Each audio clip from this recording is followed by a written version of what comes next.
Welcome back to NGN. I'm Julian. I'm here with Thor Gunnarson yet again of Solfar Studios and Everest VR experience. Last we spoke was at E3, and I talked to you at length about Everest VR, and you told me many wonderful things, and I'm going to have to apologize because they sounded so good, I didn't totally believe you. As a skeptic at heart, right? I finally got to experience it. Awesome. I got to the summit of the mountain, I took off my headset, and felt my heart rate increase and sweaty palms. So well done, I'd like to say. Fantastic. So glad that you had that kind of cooling moment at Gamescom given the hot weather here this week. When I was playing it, especially when it first starts up and you get like this overhead look and the narrator's talking at you, because we had spoke, I knew that this was all being rendered, by the card, and it wasn't just, some pre-baked stuff. And I was still blown away by it. And I understand that there's actually now an update forthcoming to make it look even better.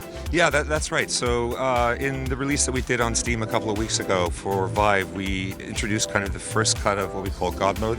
And it's kind of the final scene that you get as you finish the whole experience, get to Summit, that you can go into the God mode. And you can imagine basically standing as if you were a giant, standing about half a mile above the mountain range, looking down on the Himalayas. We're issuing a patch with an update that adds some really cool UX features and kind of infographic overlays to that mode.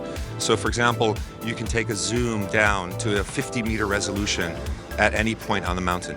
So if you want to get a vantage point from Summit again, or go to Lhotse Peak, which is across the South Col, you can actually do that in VR. So you can get all of these multiple vantage points. And then we're actually introducing also climbing routes.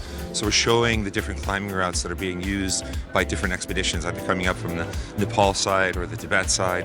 And so it starts to kind of flesh out that vision we had for Everest, which was to create something that is not just a visceral first-person experience, but also something that has kind of real, kind of documentary, almost educational value. You could call it VR tourism, but it's also just a really cool new way of experiencing this kind of iconic place. I mean, you can kind of think Google Earth in VR, but with much more resolution and much more capability to actually kind of experiment and get the different perspectives in the scene. Yeah, and all these different perspectives, my favorite part of the whole game is at the very top, at the summit, looking out over all the surrounding Himalayas. And then when the stars come out overhead, when I was in the middle of this demonstration, I actually sat on the floor and just looked up at the stars. Am I going to be able to capture that? Yeah, actually today I can say for the first time that we just had an awesome sit down with the guys at NVIDIA to talk about integrating Ansel photo capture technology into Everest. So imagine if you get to the summit of Everest, you kind of want to document that moment.